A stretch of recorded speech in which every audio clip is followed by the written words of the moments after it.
ce texte de base. Il faudrait aussi dire que le texte que nous venons de lire est si clair que l'on pourrait se dire au revoir. Que dire de plus qu'expliquer que nous n'aurions pas compris? Mais nous allons quand même voir ces propositions au fur et à mesure qu'elles nous sont présentées. Tout d'abord, je trouve le mot augure. Les augures peuvent revêtir des formes anodines, au point qu'il est parfois difficile de les reconnaître, comme par exemple estimer que de la pluie par un jour de noces, c'est un signe de fortune. Des ciseaux qui se plantent en tombant, c'est le signe d'une visite. Un chat noir croisé sur la route serait signe de malheur. Ou encore, araignée du soir, espoir. Briser un miroir, signe de malheur. Prêter un sens à ces choses, c'est déjà se mettre sous le jugement divin, car Dieu a ces choses en horreur. Après les augures, nous trouvons les enchantements. Les enchantements, ce sont des charmes, des gris-gris, talismans, amulettes, des actes faits pour conjurer ou jeter un sort, pour appeler la santé ou le bonheur, comme par exemple des objets mis sous l'oreiller, même une Bible, pour garder le petit de la rougeole ou de la coqueluche, un fer à cheval accroché au mur pour porte-bonheur, un vœu fait au passage d'une étoile filante, ou bien croiser les doigts ou toucher du bois lorsqu'on a dit quelque chose d'important. Revenir sur ses pas quand on a trébuché. Écrire des lettres, entre guillemets, des chaînes de prière, persuadé qu'arrêter la chaîne porte malheur.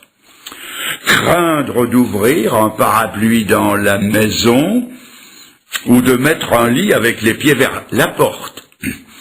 Et dans le domaine de la santé, porter des boucles d'oreilles contre l'affection des yeux. Se mettre un fil autour de la jambe, porter des bagues magnétiques, avoir un oignon ou une carotte en poche contre les rhumatismes, enfoncer un clou dans le cadre d'une porte contre le mal de dents. Vous souriez. Ce sont là des pratiques si courantes qu'on ne pense pas violer un des commandements de Dieu, alors qu'on viole le premier qui est le plus grand. Tu craindras l'Éternel et tu le serviras lui seul. Ce sont là des choses que Dieu condamne avec sévérité. Venons-en maintenant à notre sujet principal, l'astrologie. Dès les temps les plus reculés, l'homme a toujours été préoccupé par les mystères qui l'entouraient, et il a instinctivement levé les yeux vers le ciel. La voûte percée de 1000 points scintillants l'attirait, l'intriguait. C'est ainsi, tout simplement en levant les yeux, qu'a débuté l'astrologie. Il n'y a aucune comparaison possible entre ce qu'elle était et ce qu'elle est devenue.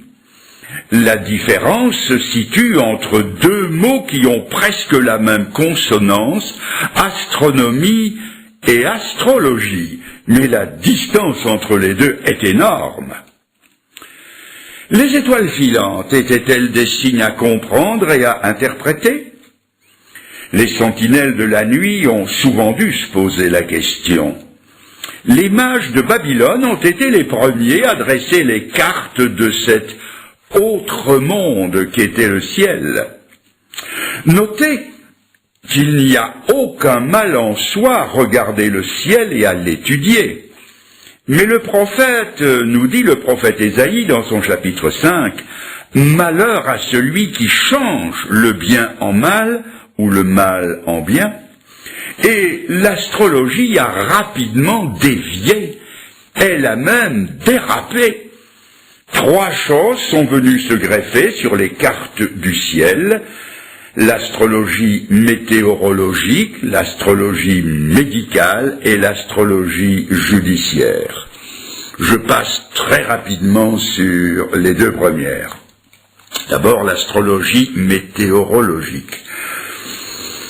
Des initiés ont publié les premiers almanachs et ils ont étonné les simples en prédisant les saisons, le temps et les éclipses. Les navigateurs d'autrefois, hautement tributaires du temps et des vents, consultaient le ciel pour deviner par avance le temps qu'il ferait. Non pas le ciel des nuages, mais le ciel des étoiles. Deuxièmement, aussi rapidement, l'astrologie médicale. Si les étoiles avaient une influence sur les saisons, sur le temps, le vent, la pluie, la sécheresse ou la température, pourquoi n'en auraient-elles pas sur la santé? C'est ainsi que des charlatans avisés manipulèrent leurs connaissances en les mêlant aux secrets insondables du scintillement des étoiles. Avec leurs herbes médicinales, ils vendaient, vous allez reconnaître la formule, ils vendaient la foi de bon augure, qui, en rassurant, facilitait la guérison. Le filon du ciel était trop précieux pour ne pas être exploité sans vergogne par ceux qui vivent de l'inquiétude des âmes désemparées. Et troisièmement, nous arrivons à l'astrologie judiciaire, appelée telle, celle qui nous intéresse plus particulièrement. C'est celle qui apprécie les chances, que je mets entre guillemets. Cette astrologie prétend expliquer et orienter la vie des gens d'après le mouvement des étoiles. C'est ainsi qu'on a découpé le ciel visible en 12 portions. Mais, première faille de taille dans la chance, toutes les étoiles de l'hémisphère austral furent oubliées. Elles n'existent nulle part dans les cartes astrologiques. Et pourtant, elles sont là, au-dessus de la tête des Australiens, des Sud-Africains et des Sud-Américains, qui n'ont pas du tout le même ciel que le nôtre. On découpa donc le ciel visible en 12 portions, et on y introduisit le Soleil, la Lune et 5 planètes au lieu des 8 qui existent. C'est ainsi qu'ont été créés les signes symboliques dits du zodiaque. Comment ont-ils été imaginés? En enfermant des groupes d'étoiles dans des dessins figuratifs purement imaginaires. Alors je répète, en enfermant des groupes d'étoiles dans des dessins figuratifs purement imaginaires. Telle est l'origine babylonienne et païenne du zodiaque, que le soleil semble parcourir en un an, mais qu'en réalité, il ne parcourt pas. L'astrologie, est-ce que c'est sérieux? C'est la première question qui se pose. Le café que je bois le matin peut être sérieusement bon ou mauvais. Mais que mon avenir soit écrit dans le marc de café, ça, ce n'est pas sérieux. Les cartes astrologiques primitives sont peut-être de la belle ouvrage, comme on dit, je veux bien. Mais que ma destinée y soit écrite, ça, ce n'est pas sérieux. Du reste, tout le système astrologique du ciel est scientifiquement faux. Rien n'est demeuré fixe dans l'immense mécanique céleste, tout a évolué, plus rien n'est semblable à la carte astrologique initiale, cependant elle est toujours employée par les astrologues modernes. Un enfant de 7 ans sait aujourd'hui que le soleil ne tourne pas autour de la Terre, mais bien l'inverse. L'astrologie travaille imperturbablement sur la notion du soleil qui tourne autour de la Terre. Et puis, le ciel n'est pas plat comme le supposaient les astrologues qui ont établi la carte divinatoire du ciel.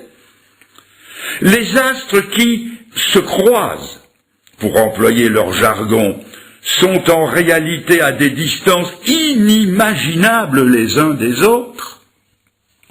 Contrairement aux affirmations de l'astrologie, les astres stationnaires ou rétrogrades n'existent pas. En plus, les 3 planètes Uranus, Neptune et Pluton ne figurent pas sur la carte astrologique. Et c'est à l'astrologie qu'on se fie pour guider sa vie. Et puis, qui a décidé que telle ou telle conjonction d'étoiles était favorable ou défavorable? Comment peut-on accepter que des jumeaux nés sous la même étoile, à la même heure, comme Ésaü et Jacob, ont cependant des destinations diamétralement opposées? Oh, bien sûr, quand les prédictions des astrologues sont assez vagues, ça peut être 50% vrai, comme on dit 50-50. Si ce n'est pas blanc, c'est noir, si ce n'est pas une fille, c'est un garçon, une fois sur 2. Mais quand les prédictions deviennent plus précises, quelle déconvenue! C'est ainsi que les astrologues arabes, juifs et chrétiens du Moyen-Âge s'accordèrent pour prédire la fin du monde pour le mois de septembre de l'an 1185. Et nous sommes tous là. Les astrologues les plus sérieux ont prédit un déluge universel pour le mois de février 1524. Je répète, 1524. Le docteur Auriol de Toulouse se construisit un bateau, une arche pour sauver sa famille. Mais pas une goutte d'eau ne tomba sur Toulouse, bien que Saturne, Mars et Jupiter étaient en conjonction sous le signe du Poisson. Alors qu'en 1939, le bruit des bottes se faisait entendre en Europe, les astrologues anglais prédisaient qu'il n'y aurait pas la guerre. Plus récemment, les astrologues américains ont annoncé qu'en 1969, la Californie serait sous les eaux de la mer. Il est intéressant de constater que les horoscopes, publiés par différents journaux, s'accordent tous sur un point, c'est de ne pas être d'accord entre eux. J'ai gardé un petit dessin humoristique qui dit « Si les astrologues étaient si forts qu'on le dit, ils devraient logiquement prédire aussi toutes leurs erreurs de prévision, ce que, évidemment, ils ne font pas. » Les astrologues prétendent connaître tellement de choses et dire par avance tellement d'autres choses, mais aucun d'eux n'a prévu cette année exceptionnelle qui a vu l'effondrement du mur de Berlin et du régime soviétique. Ces voyants par étoiles interposées n'ont pas vu que, pour sa traversée inaugurale de ce mois d'avril 1912, l'insubmersible Titanic serait au fond de l'océan Atlantique. Le ciel astrologique n'a révélé à aucun d'eux la date du 11 septembre 2001 et l'attentat terroriste contre les 2 tours du World Trade Center à New York. Si l'astrologie avait quelque chose de sérieux, ne pensez-vous pas que les astrologues avisés se seraient tous enrichis en gagnant aux courses, à la loterie, au sport toto ou à la bourse? Mais ils ne peuvent s'enrichir que sur le compte des crédules qui vont les consulter. Alors certains prétendent que c'est un divertissement. Ils disent cela pour s'excuser de le lire chaque jour. Mais est-ce que ce n'est qu'un divertissement? En aucun cas, car il s'y cache des choses plus profondes. Tenez, par exemple, si je vous posais la question, pourriez-vous me citer par cœur le nom des 12 tribus d'Israël? Je suppose que vous seriez assez emprunté. Deuxième question, pourriez-vous, sans vous tromper, citer dans l'ordre les 12 petits prophètes de l'Ancien Testament? Je continue. Si je demandais à d'authentiques chrétiens